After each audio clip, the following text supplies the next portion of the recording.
নামাজের পূর্বে নিয়ত নাওয়াইতুন পড়া যাবে কিনা? নামাজের পূর্বে নিয়ত করা সুন্নত না ফরজ? জানেন না আপনারা? নামাজের আগে নিয়ত করাটা এটা কি সুন্নত না ফরজ? ফরজ। ইন্নামাল আমালু বিন্নিয়াত। নামাজের ফরজের মধ্যে একটা হলো নিয়ত করা, শুনেন নাই? নিয়ত করা ফরজ। নিয়ত করা ফরজ, নিয়ত বলা ফরজ না। নিয়ত বলা মুখ দিয়া হয়, আর নিয়ত করাটা মন দিয়া হয়। নিয়ত করাটা কি দিয়া হয়, আর নিয়ত বলে কি দিয়া? নাওয়াইতুন বলাটা হলো নিয়ত বলা, আর মনে মনে আমি কি পড়তেছি এটা আমার মাথায় আছে, এটা মানে হলো নিয়ত করা। অনেক সময় বলে না যে আগামী বছর হজে যাওয়ার নিয়ত করছি, এর মানে সে বলছে নাওয়াইতু আনা রফিল হজ। এরকম বলে নাওয়াইতু আনা রফিল হজ, আমি আগামী বছর হজে যাবো, এরকম কথা আরবিতে বলে। কিন্তু তারপরও বলে আমার হজে যাওয়ার নিয়ত। একজন যাইতেছে রাস্তা দিয়ে, কিও কোন দিকে ছুটছেন, কই যাইতেছেন?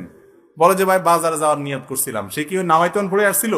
আচ্ছা, নামাজের সময় না আপনি নাওয়াইতুন পড়ছেন বুঝলাম, আপনি যখন কাউকে 10 টাকা দান করতেছেন, এটা একটা ইবাদত কি ইবাদত না? ইন্নামাল আমালু বিন্নিয়াত। সমস্ত আমলই যখন নিয়তের উপর নির্ভর করে। শুধু নামাজের ক্ষেত্রে শুধু নাওয়াইতুন পড়তেছেন, দানের সময় কেন বলতেছেন না নাওয়াইতু আন আতাসাদ্দাকা আশারা টাকা আরবিতে, যে আমি 10 টাকা দান করলাম, এরকম কি বলেন আপনি? তাহলে সেটা দান হয় কি হয় না?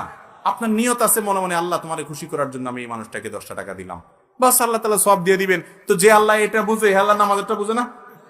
তাহলে বোঝা গেল নামাজের মধ্যে নিয়ত করা ফরজ, কিন্তু সেটা মনে মনে ইন্টেনশন থাকলে, ইচ্ছা থাকলেই চলবে না। মনের ইচ্ছাটাই হলো নিয়ত। আপনি কি নামাজ পড়তেছেন এটা মাথায় থাকলে চলবে, মুখে নাওয়াইতুন পড়ার দরকার। মুরব্বিরা বলবেন যে নতুন নতুন হুজুর গজাইছে, এসব ওলাইন কি কয় না কয় আল্লাহ জানে। আর জীবন 14 গোষ্ঠী করিয়া আইছে, আমরা করিয়া আইছি, কোনো নতুন করে কি কয়। বাবুরে, আমরা দেখতে খেতে দান লাগান, সব কি দান হয়নি না কিছু আগাছাও জগজায়? আগাছাগুলো উঠে দিতে হইব। যদি কোন না দানের লগে আগাছা উঠছে, এই কিনো থাক, চলবো? ফসল ভালো হবে? সুন্নতের সাথে কিছু বেদাত, কিছু উল্টাপাল্টা জিনিস আছে। মুরব্বীরা বাপ দাদারা যা করে গেছে সব খারাপ ছিল না, বেশিরভাগই ভালো ছিল। 2-4টা ভুলভ্রান্তি ছিল, ওনারা মানুষ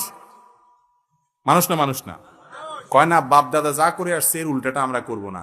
তো বাপ দাদা তো আলস হয়েছে, ওনারা বিদেশ হারাইছেন কা, বুঝেন নাই? ও দুনিয়ারটা তো ভালো বুঝেন, মাশাআল্লাহ।